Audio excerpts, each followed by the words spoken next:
Okay, good afternoon. We're gonna get started. Welcome to the January Curriculum Committee meeting. I'm gonna call the meeting to order and see if we have any public comments for tonight, which I think we don't. If I'm correct. It's a thin crowd for those watching at home who can't see. Okay, so we have no public comment. We have no committee responses. Did you get a chance to check out the minutes? Yes. Okay, as did I. So we can approve our minutes from the December 17, 2024 work session. And we have three main topics to discuss tonight or today. So I think we'll start with discussion item 4.1, which is an overview / discussion of inclusion in the district.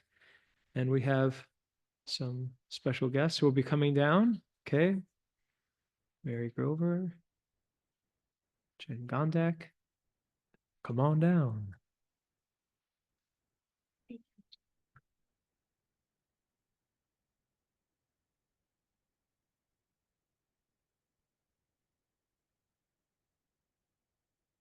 Good evening. Thanks for having us. Mary Grover, your Assistant Superintendent of Teaching and Learning.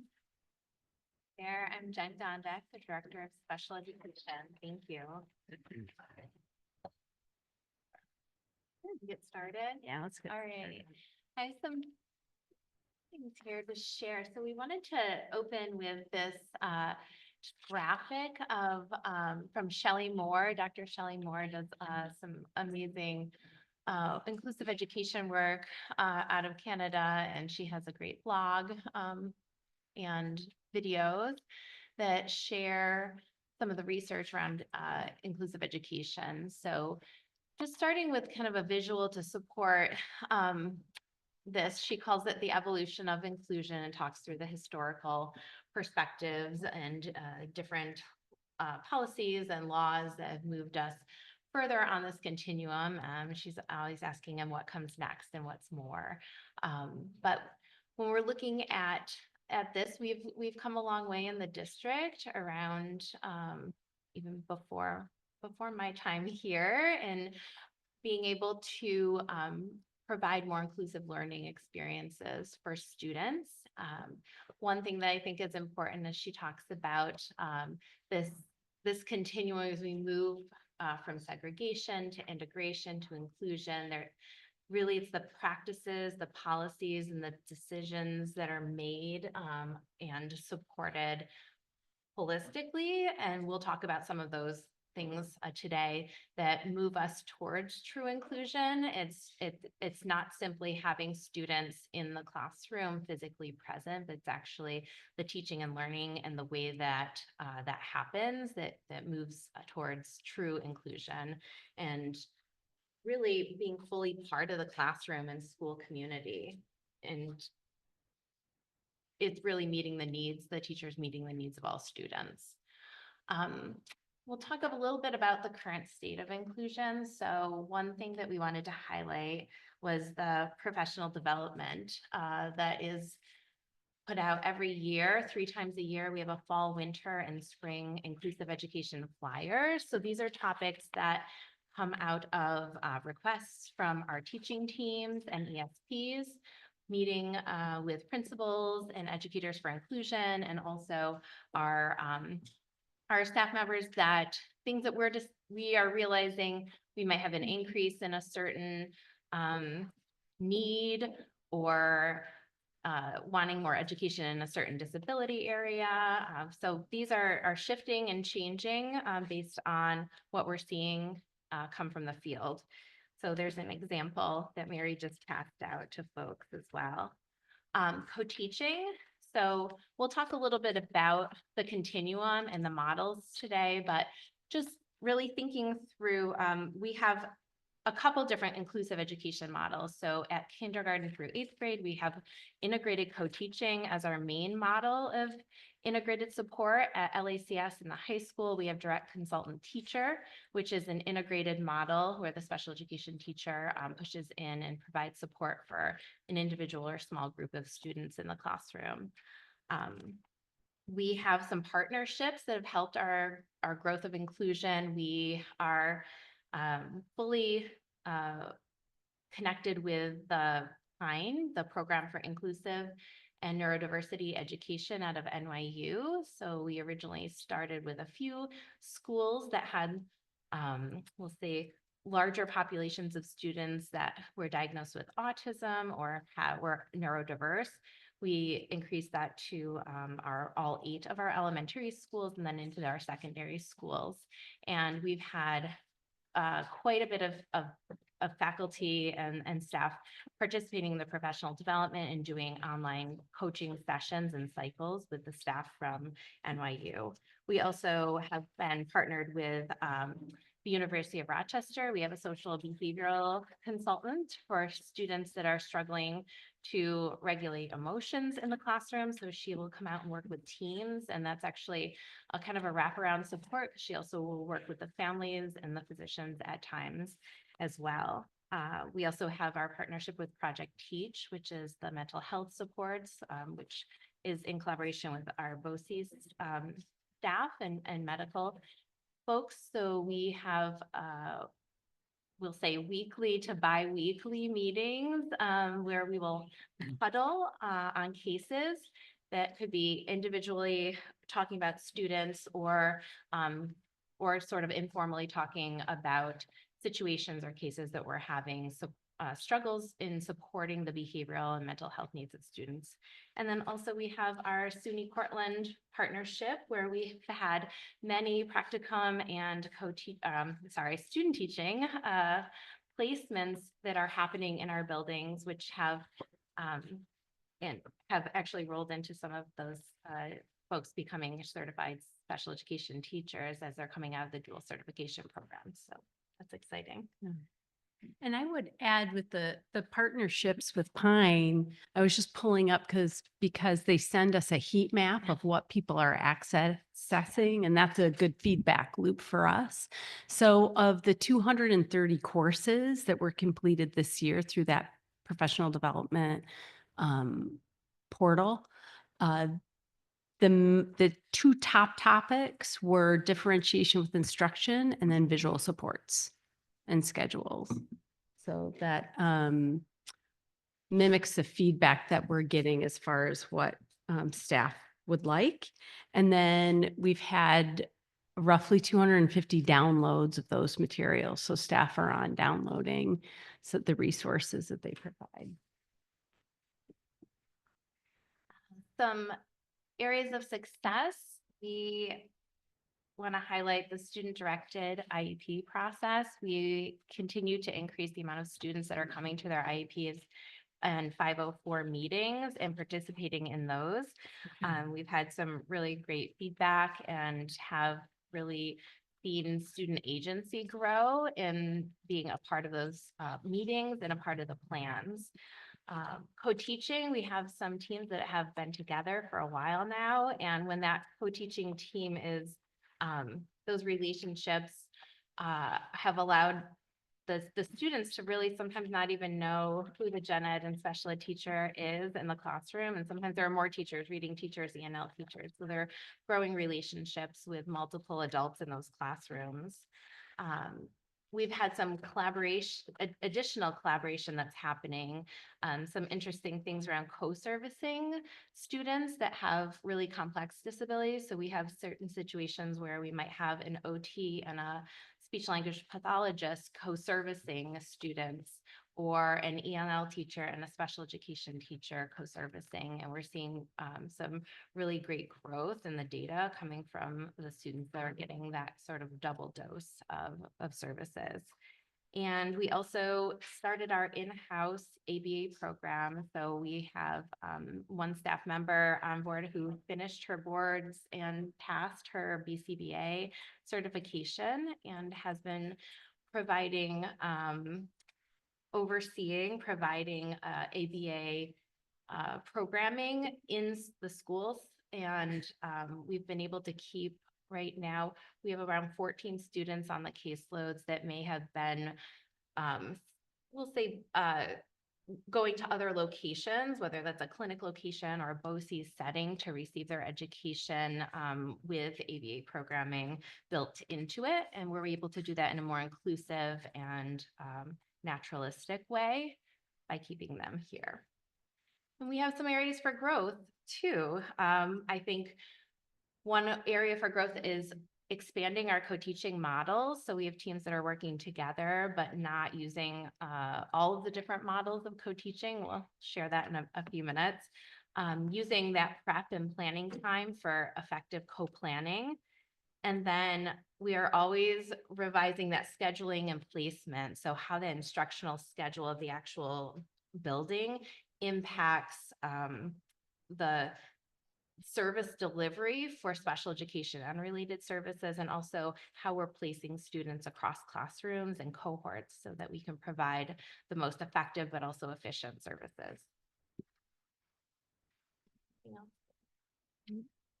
So just a quick data dive of the percentage of students with IEPs. I use the bed stay data so that we just submitted. So we're hovering around 18%. That's pretty steady from the past few years. It's up from about 15% pre-COVID. Students with 504s, it's 11%, and I use district buildings only, meaning not students that are attending maybe RAS or PTAC coming from Ithaca, but within our district. That is steadily increasing. Again, post-COVID, we've increased, let's say, not quite double, but by at least 40%. And we have about a little under 3%, 2.8% students that attend BOCES programming. I just had a very quick question. Sure. I think I know the answer because Okay. I deal with this a lot, but any overlap between IEPs and 504s? That's what I thought. Okay. No. So I just want to kind of state Yep. that for everybody too, that so that means that we have 29% of students in the district have A either an plan. IEP or 504 at this time. I have a quick question Oh. too, Jen. The 18%, is that just in district students, or does that include students we support in private schools, for example? That is all students. So that's all students, including students in private schools or students attending BOCES setting. All right, maybe was already covered, but really quickly, what's the distinction exactly between a 504 and an IEP? Is it related to the, I guess, the degree of the issue, or? So yeah, a student that has an IEP qualifies under IDEA. So they have a disability that falls into one of the 13 classifications. So generally, those are students that require specially designed instruction to make educational progress. Students with 504s, those are a different, under a different policy under section 504. So they are students that have a plan that generally have accommodations, though they may also have a related service. They might receive like occupational therapy or a consult, but they're not necessarily receiving specially designed instruction in the same way. A little bit different. So just wanted to give a quick overview of least restrictive environment. So we're going to start with FAPE. So we have the regulations share that we have to provide a free and appropriate public education to all of our students with disabilities. So free meaning that it's at no cost to the family, appropriate, that it's based on the student needs, these be individualized, it's based on an IEP that's developed at a committee. Public, that students are attending public schools in most cases, they have the same rights as students without disabilities, and that they're getting an education that is furthering them along. And they use the term educational benefit, that the student's IEP is helping them progress towards goals and towards eventually independent living, post-secondary education, or employment and independence. So within that, we also have the regulations sharing that we have to provide, we have the responsibility to provide students with disabilities the specially designed instruction that they require to make that progress in the least restrictive environment. And when we're looking at what that actually means, and why we're looking at inclusive programming, it's that they need to have, again, specially designed instruction that is individualized for their specific needs on their plan, that it's to the maximum extent appropriate with other students that do not have disabilities, and to be as close as possible to the student's home. So this all in here are linked, the regulations or the supporting documentation from New York State Education Department. So what does that look like for us? So I'm click through here to show you what our special education continuum looks like. I don't have everything on here, but when we look at this is our continuum. We have some students receiving indirect consultation, which is a special education teacher that consults with the general education staff and provides strategies and supports.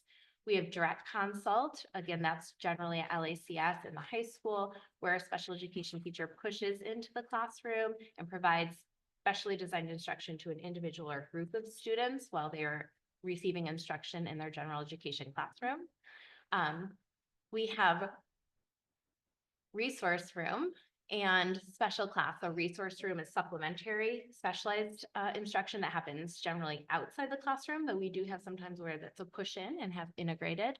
And then special class is a special education teacher that provides the primary instruction to one group of students all have disabilities.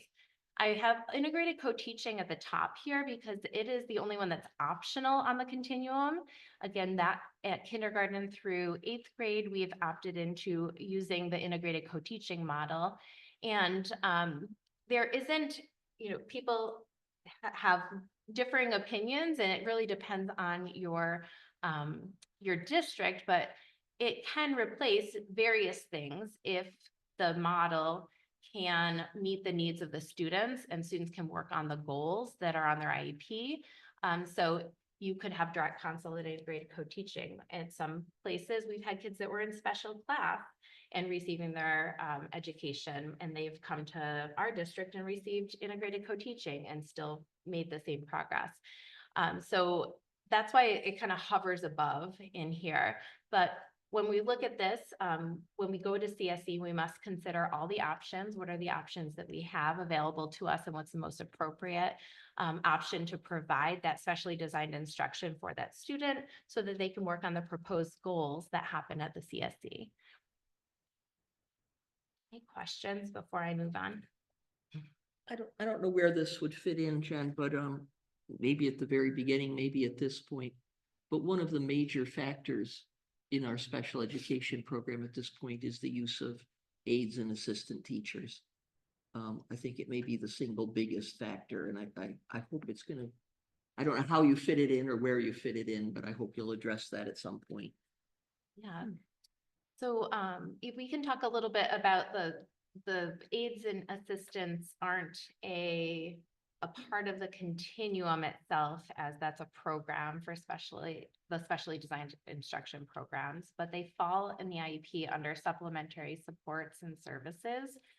So on a student's IEP, they may have a 1-to-1 aide or a 2-to-1 aide, a program aide, it's a teaching assistant. There are different supports that are generally with the student sometimes when they're receiving their specially designed instruction, oftentimes when they're not with the special education teacher and general education teacher in the co-taught situations that are happening in the classroom, but they might be supporting them in other parts of their day as well. So we can kind of loop back here. I wanted to go into the co-teaching because we wanted to take a look at, the models, and I talked a little bit about effective use as one of our areas for growth. So these are the 6 co-teaching models that these ones are by Marilyn Friend. They're sometimes called something a little bit different by different researchers, but these are pretty much the 6 models, what they look like. I think that one area of growth for us is making sure that our co-teaching teams are utilizing the models. What the research says is that the most efficient and effective use is to use multiple models and to not just simply rely on one model of co-teaching for every lesson. So thinking about the students that you have in front of you, this period, this class, this group, this lesson, and what's the most effective way. And sometimes it might be multiple models within a lesson, starting out with some alternative teaching, moving to parallel teaching, and then coming back to alternative teaching. It might be starting with team teaching, introducing a lesson together, and then moving to parallel teaching. What we want to see is that we have 2 certified teachers in a classroom, and all of these models reduce the student to teacher ratio. If we think about a class of, I don't know, 24 students, if it's co-taught and you're using parallel teaching, you're going to try to split the class up in the most thoughtful way possible, and you're moving to maybe 12 students with one teacher, 12 students with another teacher. And when we're looking at these models, we do want to see the ones that are using those lower student teacher ratios most effectively. Those are generally the ones that research is supporting. Not that the others don't have value, but having intentionality and purpose. So station teaching, parallel teaching, alternative teaching, we're looking for those happening in the classrooms most often. So why inclusion? There's a lot of research out there. These 5 points, I think, kind of are big buckets that catch that. The biggest ideas around inclusive education, and I've linked in 2 resources. The first is kind of where this comes from, is the inclusiveschools.org website, and then also a meta-analysis of the summary of the evidence on inclusive education, which has a lot of it has a big summary on the supports for students with disabilities and without disabilities, and not just in the United States, but across the world in many, I think it looks at 280 different studies. But I'll just kind of quickly highlight and then pause for some questions. So why inclusion? The first one is differentiated instruction. It increases the student engagement. When we're looking at those different co-teaching models, when we're looking at using differentiated approaches to instruction and meeting the needs of all the students in the classroom, the research is showing that it's increasing academic success for our students with and without disabilities. The second bullet is really talking about the ability to look at how students are welcomed into a classroom and how they feel when they walk in. So those inclusive classrooms create that respect for diversity, and that students without disabilities the research is finding that they are more accepting of differences, and they are seeing others in broader ways, and their biases are being kind of checked as they come into the classroom, and that academic supports are happening for all students in the classroom. So universal design for learning is like one example where we might be approaching how we write curriculum that has multiple access points for various students, for all students. And we see that when curriculum is created that way, that we have students with and without disabilities that are meeting more academic standards. We also see those behavioral and social supports happening. We have school-wide and classroom-wide expectations, and when social emotional learning is taught in the classroom, we see increased engagement and increased pro-social and peer relationships and positive behaviors happening. And the last bullet is the effective use of school resources. So showing that when we're looking about how we can use all of the qualified adults in our buildings, to help meet the needs of students. Some examples might be when we have a co-teaching partnership in the classroom during ELA time, we might have a special education teacher that's providing some specially designed instruction to a student that have IEPs, but they might also be supporting students that have reading needs through RTI, or doing check-ins with students that might have some social emotional needs that are going to be provided through like general classroom supports or RTI supports as well. So I think we'll pause here because I know that's a lot of information really quickly, and see if there are specific questions that this brings to mind.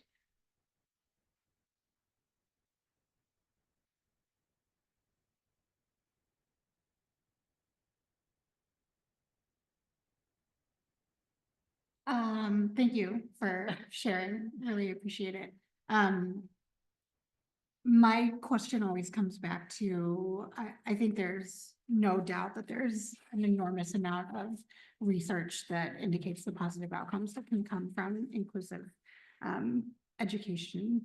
And I'm curious, like, those are only because like the levers that are being used to implement them are being done so in an effective way to allow for those outcomes. So I'm curious, like, you talked about, how are you all evaluating whether these things are working and having the similar outcomes that are in all of this research?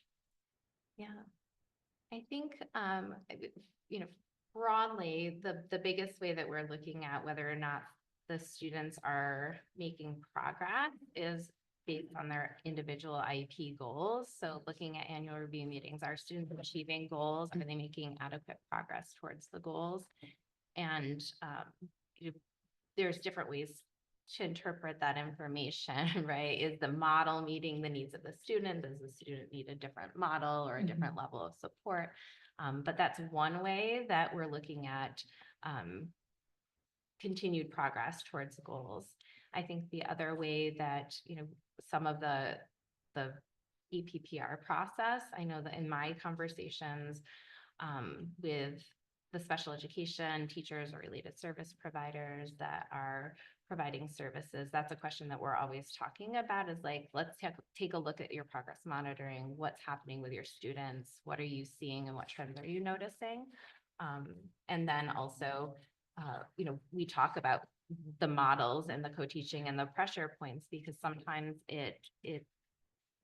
sometimes it's not going well, and we need to figure out ways to support that. That might come through professional development, that might come from additional support for planning that could happen, so that they're getting the plans they need ahead of time so that they can make those modifications. So I think those are two places that I'm overseeing on a weekly basis.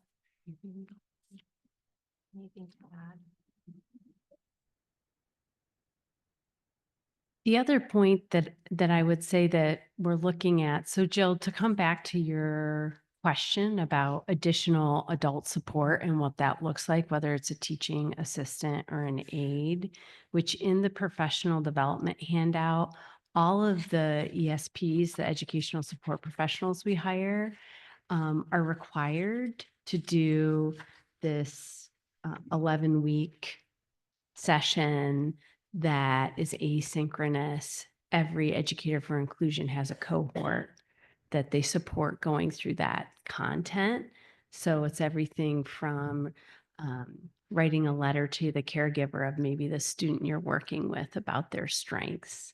What do you notice? What are you seeing? And that text, I can upload. Emily, I'll send you the page that distinguishes between the teaching assistant and the aide, because in this work, we also see success with students gaining independence. So that's something we're looking at. And it's something you do thanks to the ESPs that are really dedicated and supporting students with the whole team. When they do it well, often it means they're needed less, right? So that is you'll see in some of our data a decrease, and that is another indicator we're looking at. Yeah, Who needs the referral process, and then the gaining of student independence, because ultimately, a 16-year-old isn't, when you go to our high school and you walk around, their students gaining independence, there's a reason for that. There is a reason for that. As my Yeah. son said years ago, you're never going to get a date if you have an aide sitting next to you all day long. Yeah. That's chapter 10. That's Yeah. yeah, I think we also have been moving towards having something between no aid support and one-to-one aid support, and that there's different levels of support. So it might be group support, adult support, where an adult might be pushing in and supporting the needs of a few different students. And whenever we see that increase in independence, and sometimes it's coming again from the students themselves who are sitting in IEP meetings saying, I don't want somebody sitting next to me in ELA class. I can do it. I just need somebody to check in at the end, and being able to take that feedback and then shift in real time to the most appropriate support. How do we make that work along with the paraprofessionals' needs for a regular salary? Let me take you back in a bit, and this is stuff we've been talking about for many years in this district and elsewhere. We're saying we want to work toward independence, but we're talking about taking someone's job away from them a lot of the time. And in my experience, there's a whole lot of ways that people can either consciously or unconsciously work against a student's independence. So how do we get at that at this point? Yeah, I think a It, lot it's a of huge barrier. I think those of you who have been in this field will agree. I think that one thing that I always say is there's always more kids coming out of pre-K every year, and the best thing you can do is essentially work yourself out of this job, this position. We haven't been in a position where we've been very overstaffed since I've gotten here in the ESP realm.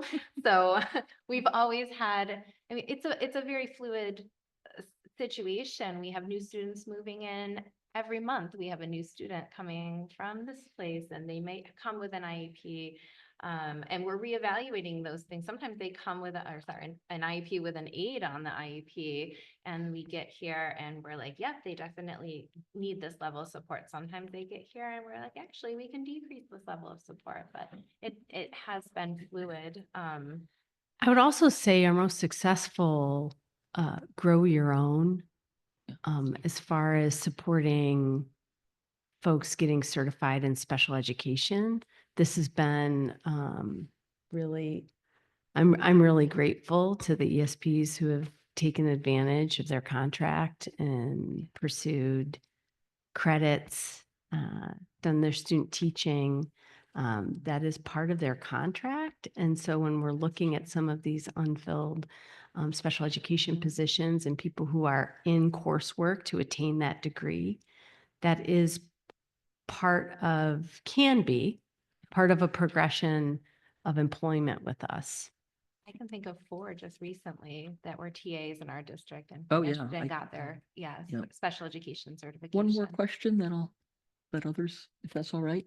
That leads to another thought I have, which is, again, we've been talking for years about the way we assess success for students with IEPs, at least to some extent, is looking at whether they've achieved their goals or not. And poor Lynn has wandered in here, and maybe will want to join us for this, but I would think at this point, we should have some data about how many of our students reach all of their goals, how many reach 80% of their goals, how many reach 60% of their goals. Do we? And if so, when could we see it? Yes. Yeah. We do We have do. that. Yeah. Emily, to your point, we have lots of data. So if that's something specific you want us to pull, we can. That might be Yeah. good to, we can put it on as a follow-up. As a follow. Part two, today's part one. And Yeah. look at And if I something. can request with that as well, because as a parent of a student with an IEP, if there can, I know, I want there to be some objectivity. I put really high goals for my kiddo that are very rarely reached. Okay. So I think that context needs to be provided with the data on this because parents have a lot of say in what students have. And some of us have expectations that are rarely met. And that school teams often encourage us to lower expectations and they don't because, anyway, I think context is really important with that one because there's so Mhm. much input. Right. So Mhm. I think how you pull the data, we have progress reporting at least 3 or 4 benchmark periods. And so we can pull it to see if they're progressing towards the goal and or if they have achieved it by the date. So I think we'll do a little, I'll work with Lynn a little bit on the data piece, but we can get you data. In that discussion of looking at data, and you had mentioned some data that's sort of showing support for increased academic success for students with disabilities, and also sort of talking about how differentiated instruction increases student engagement overall, including students maybe who aren't having disabilities. And so I'm curious also about that, how this model is increasing academic success for students in all different groups, because that's what's talked Mhm. about a lot, that it's Yeah. it's not just beneficial for one group and it's very, but it's beneficial for all groups. So I'm kind of wondering what we might be able to look at, to examine that as well. That actually leads me to my question. And as everyone who knows me knows, I work in this field, I live in this field. And so I'm in it in such a different way. And so funny enough, a training I was at many moons ago, I've been reading through, it's about inclusivity. I don't know if anyone's familiar with Montgomery County schools in Blacksburg, Virginia, but there was even a documentary done many moons ago called Educating Peter. Like they were one of the first districts in the country to do inclusive schooling, right? And so this is near and dear to me. And that's one of the films that people cite to watch this because you can see how hard it is to do. And when things start moving and working, how beautiful it is for all the students. So I guess I would say recommend everyone before we come to a next meeting, Educating Peter and including Samuel by Samuel Habib and his father, Dan Habib, and Sam's moved on to do his own documentary. He's an adult now. It's an amazing. Anyway, he's a young man with cerebral palsy. So this is interesting. The slide said what the research says. This will be the prelude to my actual question. Even students with severe disabilities achieve important positive learning and social outcomes in inclusive settings. Students without disabilities also experience positive social outcomes without losing ground academically. However, collaborative efforts among school personnel are essential to achieving successful inclusive schools, as are curricular adaptations. And so my question is, I guess, how can we as a board support this work? Because in my work, what I hear is that we want to do co-teaching and we want to do it well, but it takes years to build up differentiated instruction and curriculum to suit students of so many varying needs. So if you have a new 7th grade teacher who's coming in to support students in a co-teaching math class and English class or English class or math or whatever, right? Right. That is a lot of instruction Right. to create every year. And if you move that teacher to a different grade or a different subject, they've got to start all over. This work does not happen overnight and it takes planning time. And I'm wondering, what can we do as a board to support this? And what can you share on the complexities you experience in doing this work that perhaps we can look to changing policies to support it? I don't have a blank reaction to a policy because it's more the reality. So we might meet as building leaders in May and map out a school-wide schedule to support co-teaching with these are the children we have enrolled. And then life happens and enrollment shifts. And there might be an unexpected need. So our work is continue to strive to build a schedule that's resilient to that. And that's hard. And that takes a lot of people at the table to have the conversation and continued professional development. So I would say as a board, there have been, when I was principal, I had the privilege of going to an inclusion conference with a team of educators. So we all had a shared mindset of like, okay, this is what the school-wide schedule has to look like. And that input was invaluable because including and working with teachers on building that is really important. That's my first, it's not so much policy, but the investment in time and professional development for building leaders and teachers together to say, okay, how are we going to meet the needs of all of these students? Because for as far as the academic achievement, if you just think about it, if I'm a child and I'm having to leave the classroom constantly for whatever unmet need I have, I don't get to hear the whole story. I don't get to see the pre-teaching for the math problem. That's some of the academic achievement data will bring on the impacts of that, of our, our most vulnerable students at time being, having a lot of transitions, for example, in their day, I guess is the way I would say it. I was going to say the same thing, professional development and time from our team. That they have time to collaborate and work together, and they have I feel like we have so many that are willing, right? They have open hearts. They want to have the students in the classroom, and they want the knowledge and the ability to meet those needs by collaborating with each other. And that's probably the biggest, the PD. A follow-up with this, because some of us were at, and Mary, you were there too, the PLC meeting with some teachers, and it was talking about standards-based grading. But in that same venue, it was kind of talking about continuity around the district. And I wonder what impact that has when we think about the co-teaching that we do. And when we think about, I mean, I know, or I don't know, I'm not a teacher, but there's has to be some freedom in what you do. And that's kind of the joy in it, right? But if we're hearing that in order to create this differentiated, individualized curriculum, it takes time to build it. Is there a way to build cohesion across the district to make that easier so that we have stuff to hand off when things change? Is that even possible the way our schools are structured? I think so.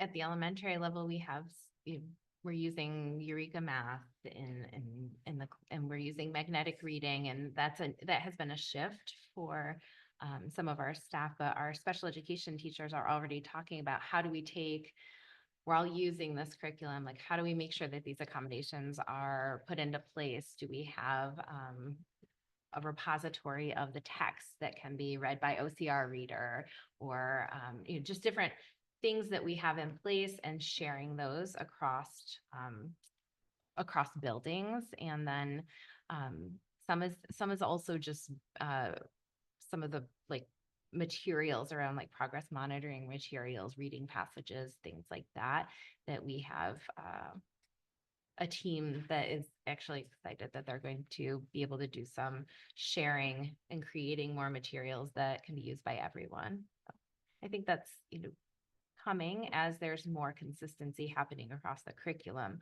There's more consistency happening across the specially designed part of that. Mm-hmm. Really great reading, another example. We've got teachers collaborating on that. Yeah, it really speaks to the intention of rolling out a new curriculum because its impacts there's a lot of opportunity in it, but there's also a lot of time and energy that we need to support, ask teachers what they need and then listen when they say. it. And as far as retention of staff, I don't want to underestimate or in any way. Right now, it's a problem we're managing and we're not solving because there is turnover of staff, and that does have an impact. And we do have educators that might have multiple co-teaching partners in the same year. And, you got to learn how they take their coffee. That's the first thing. You got to learn like what their style of communication is, because all of the co-teaching, it's the co-planning that makes it really robust and impactful co-teaching experience for kids. And so that's a lot of relational trust that you have to build. So I don't want to underestimate that or oversimplify it at all, that we have a solution to never have to change those folks but I think I know we're committed to continue to try to at least build schedules that work for educators.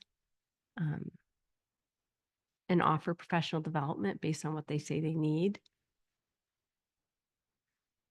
Okay. Mm. Well, I'm going to just sort of pause it now since we're going to maybe come back and talk a little And we'll more come back with data. with some data. Well, we have 2 other topics for tonight. I just want to make sure we get to both of them, especially because we have Yeah, guests. Dr. Thank you. Cranbois. Okay. Thank you. Thank you, everybody. Okay. So the next topic is kind of probably be pretty brief. It's kind of an update. And we're going to have Catherine Cernera come down. Just to sort of follow up on a meeting that we had talking about standards-based grading. The sort of the topic was about some of the high school credit-bearing classes that are taught in the middle school, and trying to get the teacher perspective on how those classes are graded. See if there was any support or interest in changing that model. And Catherine, would you like to, I don't know if do you want me to summarize? Do you want to summarize and we can? You can go ahead Okay, and start and then okay. I'll I had add. already, no problem. So yeah, Catherine and I had sort of talked about this and I sent an email, but basically we had a meeting a couple of weeks ago. Actually, all the committee members were at that meeting. We had some members of administration. I think there were like 17 teachers maybe who were at that something meeting like that. ish.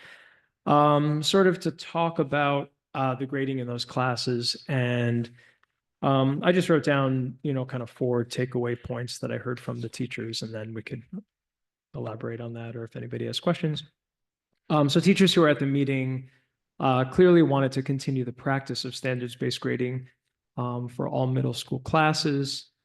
At the same time, they thought that classes that were taught both at the middle school and the high school ideally should be graded consistently across buildings, which sort of raised a little bit of a discrepancy because the high school has one grading system, the middle school has another grading system, and then we have classes that are taught at both and are graded differently in different places. I think there was a lot of support just in general at the meeting for the standards-based grading model. For the entire district, I heard middle school teachers sort of saying like, yes, we support the model and we wish that it was implemented across the whole district, not just the middle school. Some teachers at the meeting talked about standards-based grading, which has 4 categories. And there was some discussion about a desire to eliminate the top category from standards-based grading because there's some difficulty in determining 3s and 4s. And, also there was a question about students' reactions to getting 4s or not getting 4s. And I think that was sort of a question that came up. And the last thing that came up was we had talked about whether or not an option could be to give students a choice between grading systems. And that was something that did not have a lot of support at all from teachers. They did not like that. So certainly not to give a choice. Yeah. So that was what I heard as 4 main takeaway points, and feel free to jump in. So I think one of the things that's important to understand around the original question that was presented to this group of mostly educators, though there were also like the teachers of 8th grade credit bearing courses were the target group that we brought together, but we also brought their department leaders with them and their building administrators with them, as well as, the members of the board who came and the members of the executive team who came. And by and large, what we heard from the teachers, the department leaders, and the administrators was really strong support for the standards-based grading model. And really the way that the implementation of a standards-based grading model has shifted everything for our teachers. It's really shifted the way that they think about teaching. It's shifted the way that they think about designing their curriculum, differentiating for their students, all of that. And also, before I get into those details, I think it's also important that that question of consistency came up. Should students taking the same class be graded in two entirely different ways depending on where they took the class? And I think it's important that we keep in mind that right now, all of our elementary school students are graded on a standards-based system. When you get an elementary student's report card, you see what are they supposed to be learning? Are they achieving their goals at learning those specific standards? Any middle school student, you're getting a different version. It looks different in the way that we report it, but it's really what are the things that students are supposed to be learning? How are they doing at achieving those goals? If your student goes to LACS, you are certainly getting a version of standards-based grading. What are my students working on? How are they doing? You're getting it in narrative format. We have one school in our district that is not using a standards-based model. Ithaca High School, using the 100-point average system, makes them the one school that's not using this model. So I think it's important that as we talk about the consistency piece, that we keep in mind that yes, these are high school credit-bearing courses, but the one outlying system school is Ithaca High School. And that just helps to provide a little bit of context in the question of, should these classes be graded consistently? The group that you brought together, the 8th grade teachers teaching those classes, said, yes, they should be graded consistently. And we feel that we are doing it in the way that really is right for students. So that's just kind of an important point, I think, that should be brought into the conversation.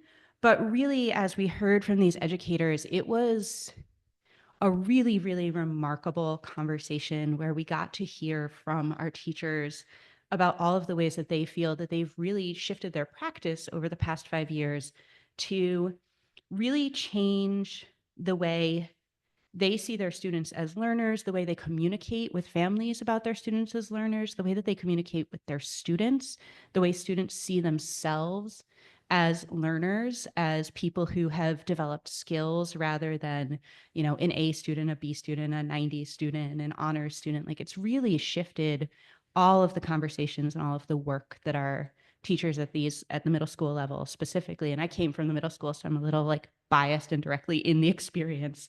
As we were listening to these teachers, I just pulled out some of the important points that came out of that. Really hearing teachers talking about how for them, embracing the standards-based model and everything that goes with standards-based teaching helped them to focus on what students can do rather than where they've lost points.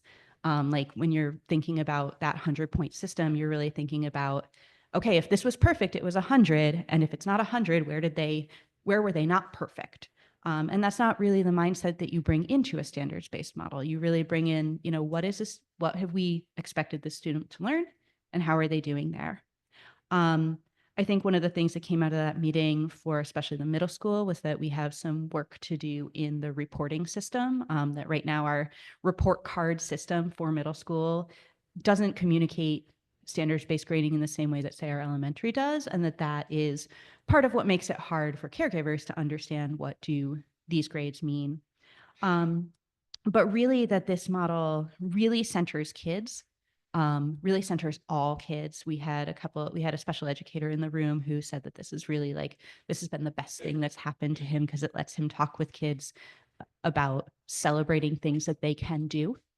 And that was really transformative for him coming from other schools where percentage-based models always left his kids focusing on what they couldn't do.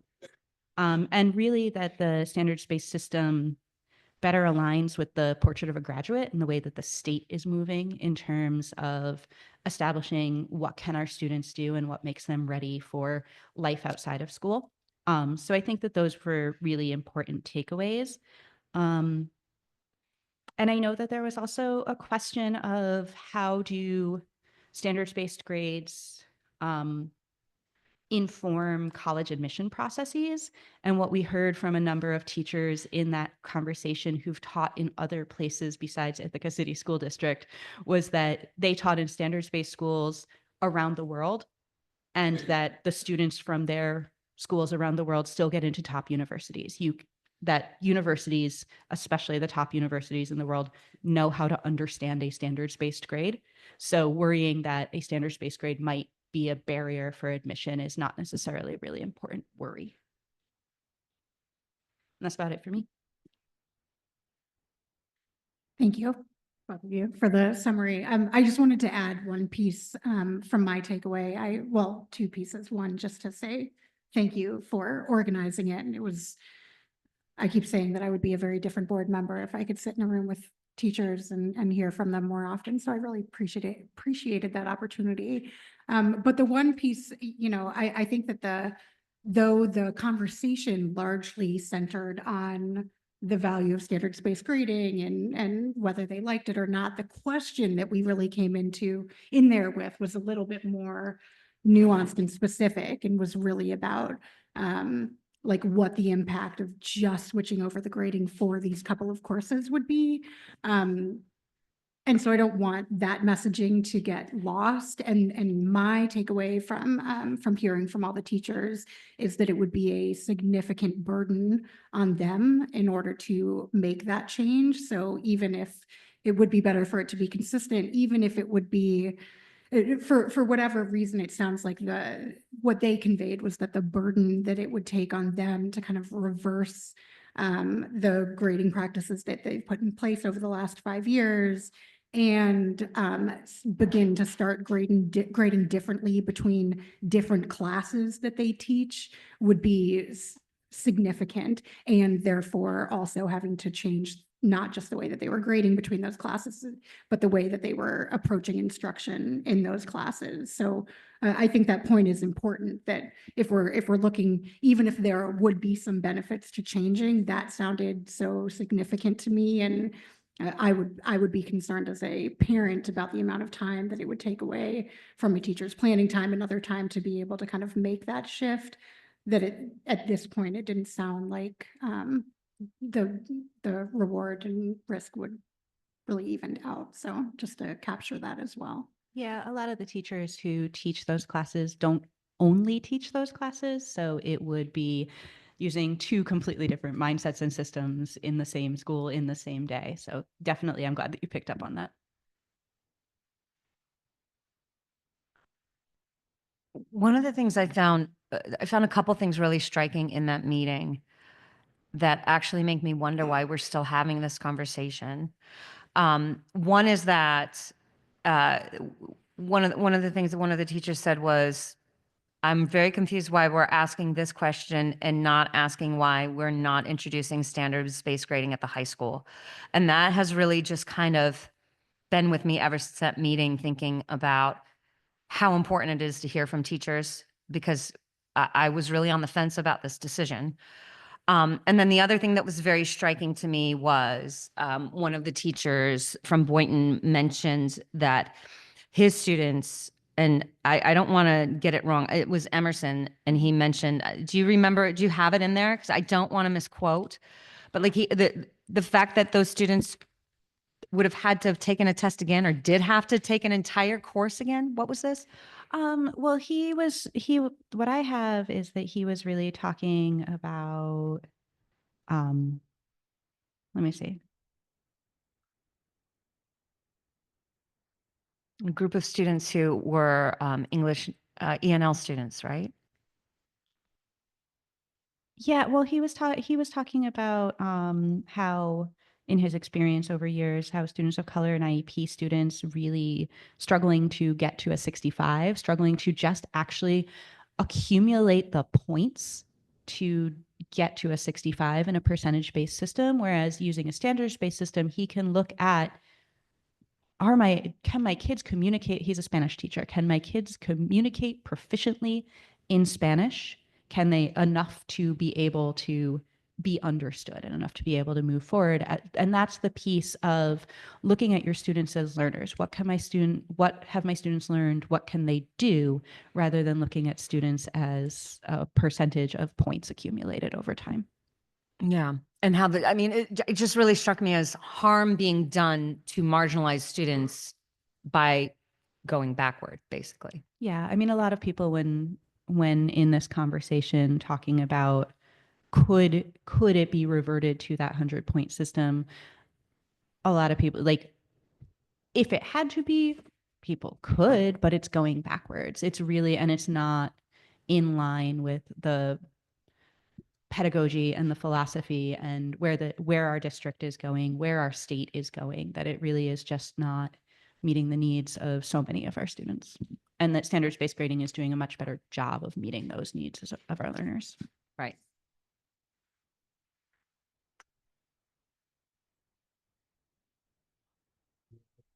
Comments? Okay, well, thank you, Catherine. I think we wanted to sort of just recap, what happened at that meeting and report that back. And that was the teacher perspective. Sorry, I do have one question. Sorry, Adam, and Catherine, you might need to come back, but Adam, you said that, I want to make sure, because I didn't hear this there and I wrote it down. If I can find my note. I'm sorry, I'm very tired and I'm like still have work to do today and very distracted and have about 1 million tabs up. So forgive me. I'm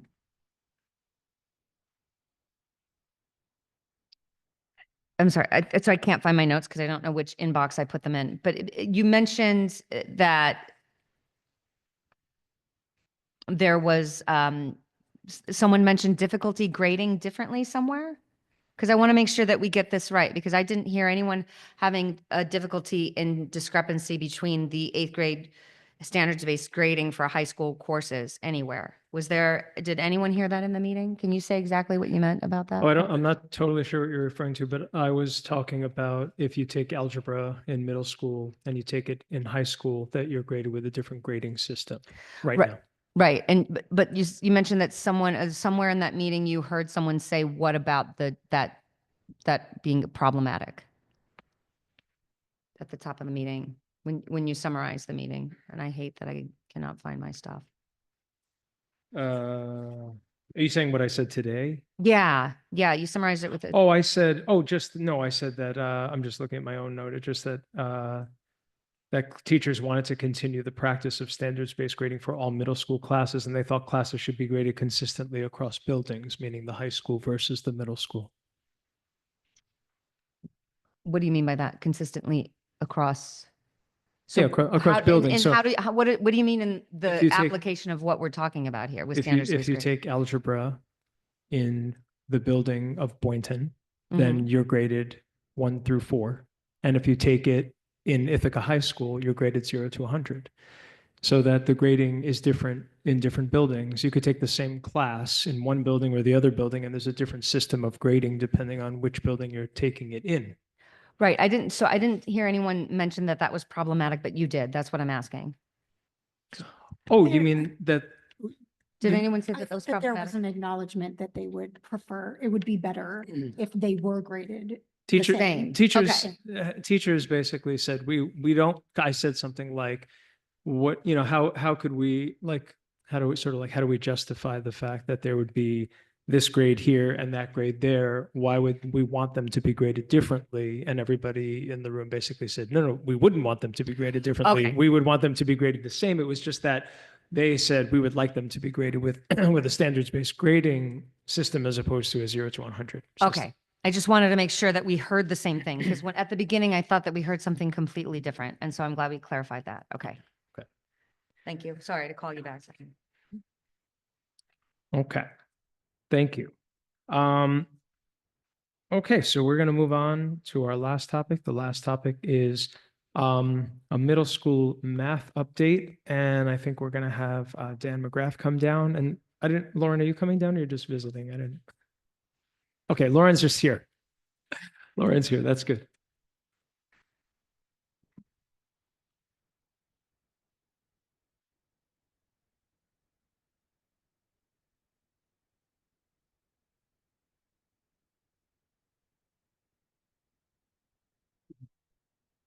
I invited more people to the party. Great. Okay. Mary Grover, Assistant Superintendent. Lynn Klinkowski, Evaluation Officer. Dan McGrath, Principal at DeWitt.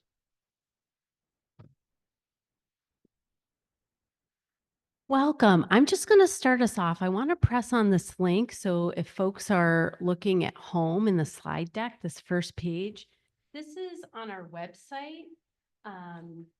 And it has overview of middle school math, course decisions, standards. It's got quite a bit of content on here. So if you're a caregiver at home and you want to be able to explore, I'm sure educators have already shared this with you, but this is a website that was built based on caregiver feedback and questions that I just wanted to point out. Awesome. Thank you.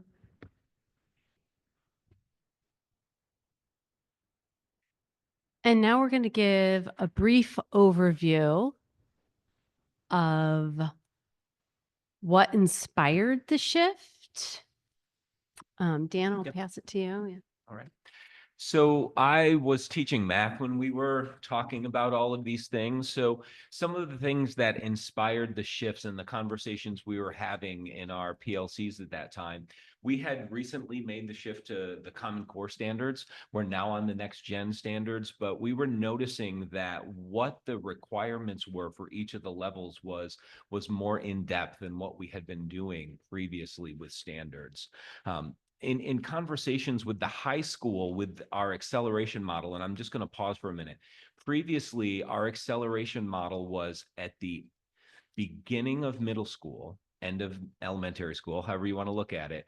We were deciding which students were going to be placed into a track to take algebra. So that was just how we did it. And we were noticing that to do that, we had to take 3 years of math and try to teach it in 2 years. So we were making decisions on what do we need to provide students curricularly in order to get them ready for algebra in 8th grade.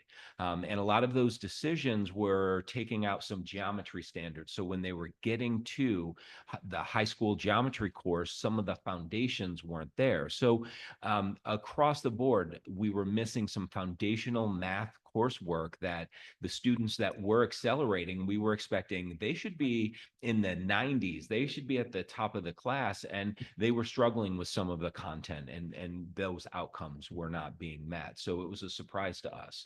And it was kind of like a Swiss cheese. They were missing certain things. They had a lot of math, but there were some gaps and holes in it.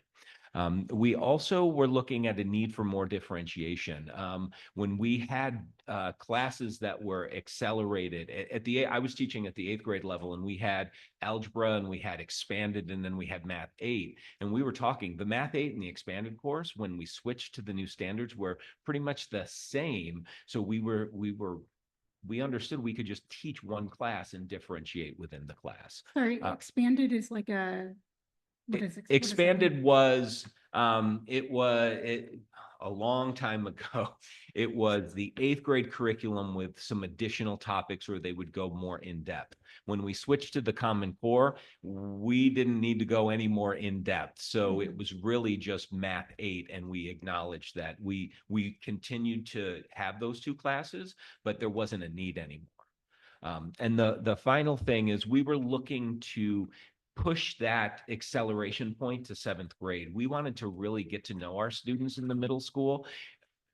Students grow so much in 6th and 7th grade. So to give them that opportunity to develop as learners and math learners, we wanted to make the decision a little bit later because it's a big decision. Students, once we were deciding at the beginning of 6th grade, who was going to be on the algebra track and who wasn't, it was hard to change that. We would move students back because the pace and the content was difficult, but we weren't moving students up.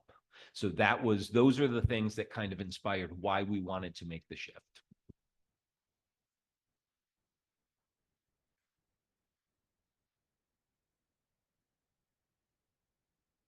And then what did we hope to achieve? So we hoped to better meet the needs of all students, cover more of the content for sustained success of students as they went through, if they were on a math path and geometry, pre-calc, calculus, they had that foundation to really support differentiation. So you may have seen the last some prior curriculum meetings, we actually had some teachers doing examples of low floor and high ceiling math problems.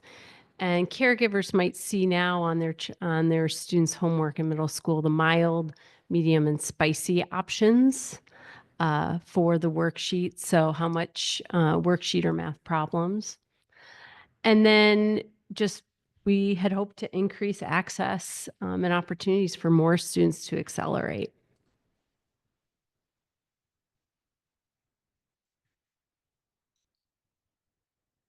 How are we doing?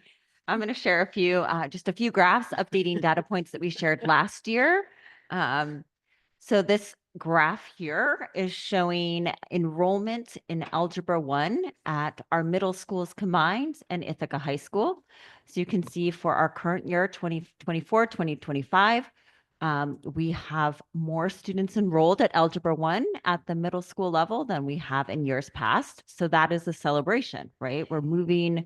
That's one thing we wanted to do, increase access. So more students are enrolling. Are there any questions on this graph before I move ahead?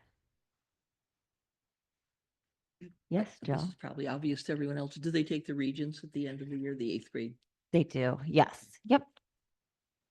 And at some point, do you have a breakdown of how they score? So in this presentation, I do not have the Regents data, but I'd be happy to bring that next time or share that with you. Yes, I just didn't pull that. This next table is showing, so in addition to wanting to just increase access and opportunity, so more students taking Algebra 1, we really want to ensure that we want to increase access for students who have not traditionally been accessing Algebra 1, right? So we are trying to increase the number of Black, Hispanic, and multiracial students who are enrolling and succeeding in Algebra 1 at the middle school level. Those students, we've combined those into one group at the top, that first row, mostly due to subgroup sizes. So when we're talking about kids, like very small groups here becomes identifiable. And you can see by looking across those first two rows that this continues, right? This continues to be something that we have to maintain focus on, and we're not where we want to be, right? So we have this year we have 19.4% of students who are Black, Hispanic, or multiracial in Algebra 1, and that's below last year. It's about the same as a couple years ago. Yeah. Percent Algebra 1 enrollment. So are we referring to the percentage of students from a specific racial background enrolled in Algebra 1, or are we referring to the percent of Algebra 1 students from a different racial background? Because those are two different statistics. They are. So on this table, if you look down the column for a year, it will add up to 100%. So this is looking at the percentage of students in Algebra 1. So we're just looking at Algebra 1 students who belong to one of these three categories, right? Okay, so then 19.4% of historically underserved communities aren't in algebra. It's that out of the students in algebra, 19.4% of them come from historically underrepresented communities. You've got it. Okay. Yes.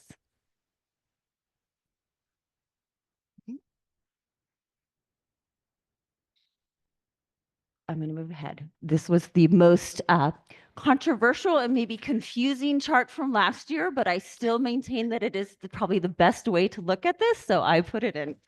All right. So your question about representation, right? This answers the opposite question. So here we are comparing enrollment in the schools as a whole, right? Percentage of school-wide enrollment for each of these race ethnicity groups.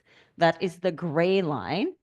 And then percentage representation of that group of students within Algebra 1 is the red pink line. If we have proportional enrollment of students in Algebra 1 that reflects the school as a whole, the two lines would be exactly the same. There'd be no gap. That is our ultimate goal. We want Algebra 1 to look, our Algebra 1 classes to look just like our school does as a whole in terms of representation. So you can see in some places, for looking at the Black or African American students, we are seeing that gap is closing slightly, ever so slightly, right? But we still have work to do. Can you just explain just one thing? Yeah. I don't think I understood something. So when we were looking at the last table, it looked like 19% of the students in algebra were coming from the group of Black and Hispanic students. And then when we look at this chart here, it looks like in the school, it's 10% of the school. So I'm going to go backwards just to first of all, three groups of students are combined in that top row. So multiracial, Hispanic, and Black students are all grouped together in the top rows there, and they're separated on the next. And what this is looking at enrollment just in Algebra 1. It's not looking at enrollment in the school. So just in Algebra 1. If there are 100 students in Algebra 1, 19 of them came from our historically underserved group. But I'm just saying, so that would mean Yes. that 19% of the class had that group represented.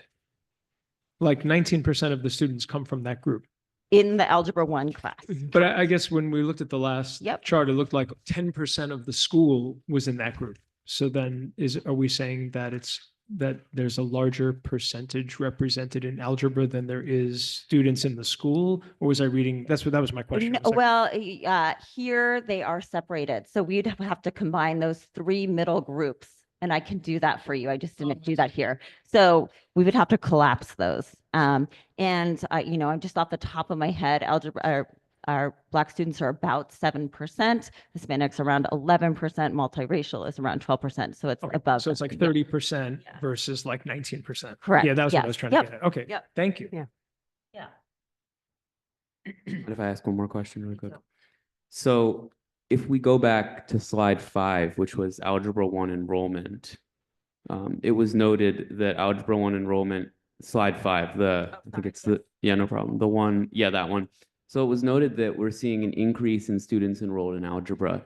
But it's also important to perhaps consider that if our student class size has been increasing, which I don't know if it has, but theoretically, if it were, that would not necessarily imply greater access, but just a same percentage of a larger student body. So if we go forward a couple more slides to the next one, we can see that from years past before the change, approximately 2017, 2018, 2019, first few years of it, it doesn't seem like we're at substantially different levels.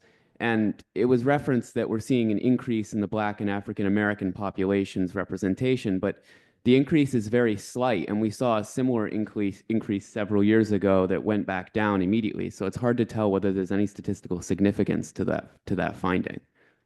I agree completely. Yes. We're not seeing a consistent trend at all.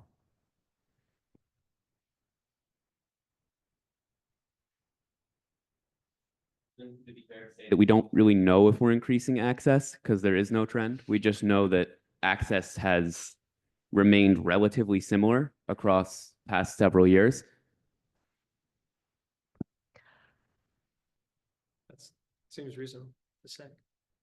I would like to know, because as we often say in here, data is, you can manipulate it in many ways, right? I want to know, I mean, Dan, you're in the schools all the time. What anecdotally can you share? What are teachers seeing and feeling in the classrooms? different. It's different than it used to be. So I taught this for many, many years in both, not so much in the new format. I've been in administration since we made the switch. But teachers are feeling good about it. Some of the teachers who were a little reticent as we began these conversations are all in, and they wouldn't go back and do it a different way. So I think some of the changes can also talk about staffing. Like there have been some changes in staffing and some struggles to get teachers in certain places and those types of things.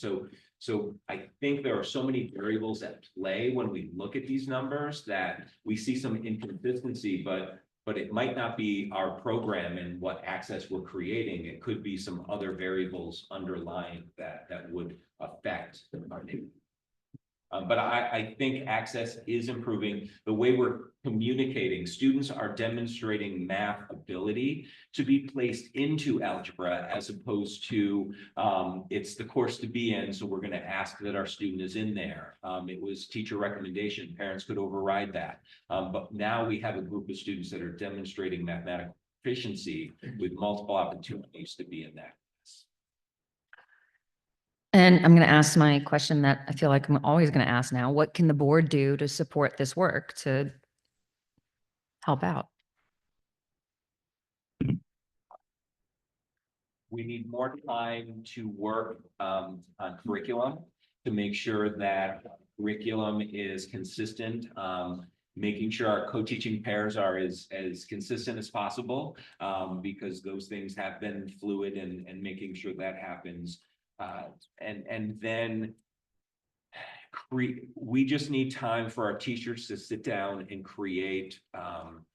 These are the best ways we are differentiating for each level of student in our classes. So having a group of differentiated assignments for students that need to differentiate up in the middle and at every different end. So time for PD is what our math teachers would need. Just going back for a second to the question of data and information. I just want to make this point. I just think it's very important that, if we're going to look at data and we're going to use statistics, I think to Caedmon's point, I think we should just try to make sure that we're using the statistics that will answer the question. So, and I think that there's different ways to look at a question, but we can look at an N, we can look at the number of students. I think it is important to see, like, is there a statistical difference from 10 years ago to now? Maybe there is, maybe there isn't. But I think if we're going to bother to use the stats, we should look at those statistics. I think also it's important to think about things, not only always in terms of numbers and statistics, but there is subjective and there is objective things that you can look at for every situation. And sometimes those things don't always line up, and that's worth discussing as well. And I mean, I'm just talking about from myself when I do evaluations, psychological evaluations. We always look at objective data like, okay, if we're going to try to prove that somebody has ADHD, let's give them a test and see how they do. But then it's also really important to hear from teachers and parents and the individual themselves, and then to pull all those pieces of data together. And that's when you can do what, is called a multimodal assessment, and you're really pulling it all together. So I would just be interested in seeing the statistics, presented that way as one data point that we can look at to try to measure what's going on. And Adam, I actually want to say I agree with you, and I want to see the data. I guess my point, which wasn't made very well because I just said something completely different. When I see this page, guys, I see the years, I see COVID, I see trauma, I see everything going along that you can't see in the data here. And so I don't expect these numbers to be very different. So when I see just the tiniest jump, I'm going to hold on to that hope that this is working, because I hear from the teachers and the educators that are on the ground doing it that, yeah, we're seeing changes. And I want to keep seeing the data, but knowing what's going on in our world right now, I don't think we're going to see any significant data changes for at least 5 more years. I mean, I think we need to hold that with us when we look at this and really go at our questions. I think we really need to think about this data is not going to mean much for a while now, because we have to look at the other factors affecting it. And man, is it a storm of factors out there right now. Well, I agree with you, but I think that that's just the next step, like in the sense of, first we look at the data, then we try to say what the data says, and then there's an explanation, as to why that might be. So if in the event that we don't see a statistically significant difference, then we have to say, well, why not? And I think, we all want there to be a statistically significant difference. That's the whole point of this. And so if we're not seeing it, then we have to go back and say, okay, we're not seeing it. What else do we have to do? If we are seeing it, then we can go back and say, we've done it and it's going great. So that's why I think it's just Yeah. very important to know that answer. And the answer doesn't and should never stop the conversation. I guess I think that the answer just points us in the direction of the work and what has to happen, or to tell us, no, it's happened. So that's just what I would say about that. I think one thing, sorry, were you going to respond to that one? I can wait. Well, I was just, I think that this is an interesting conversation because I'm actually not even sure what question we're talking about answering, because the data that you're sharing is very much it seems like it's probably helping the question about whether we're closing gaps and increasing enrollment in underrepresented populations in those schools, which is super important. But what I actually found really interesting about this was that when you started the presentation, the reasons that you cited for changing to this model was certainly not solely about that. I thought that was fascinating to hear that you're talking about all students, especially even students that you all were recognizing as being in advanced math, who you actually were trying to course correct for because they were missing a lot of the math by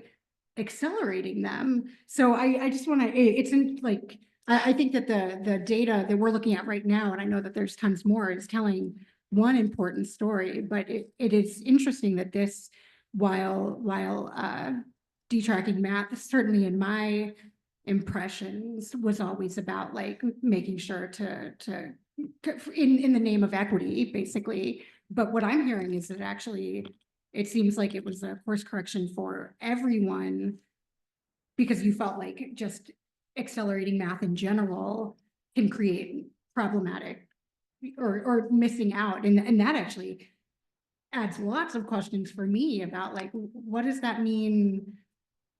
What is even the impact of, I mean, this is totally shifting from this data, but like, what is even the impact of taking one fewer, I'm not to high school yet with my kids, so I don't even, and I didn't do great in math, so I don't know these exactly, but like, I think, you have to follow a certain trajectory, I believe, in order to get to calculus or something, like the thing that like some kids get to take in high school and some don't. And that this is actually like an interesting kind of more general question that I'm not looking for you to answer, of like, what's more important, like getting holes of everything, but getting to the higher math course in the end, or maybe not getting to that math course and actually covering everything that's all of the standards that are in a course. It's a very Yeah. So I just want to, I know we're running out of time, but I want us to think about for next time, the need of the denominator for 100 out of 170. Thank you for that. And that's secondary to your point. The goal was, at the time, Steve Weisberg was a department leader at Ithaca High School, and he was seeing trends, and he would say to me, we want to close some of these gaps. Math is in a race. There's content that's being missed, and we want to see them succeed. So I think having and talking about the success of students in their trajectory of mathematics and what the data is sharing there, because that was centered in this shift. That was really important. He is retired, so he's not here or I would invite him to talk more about that.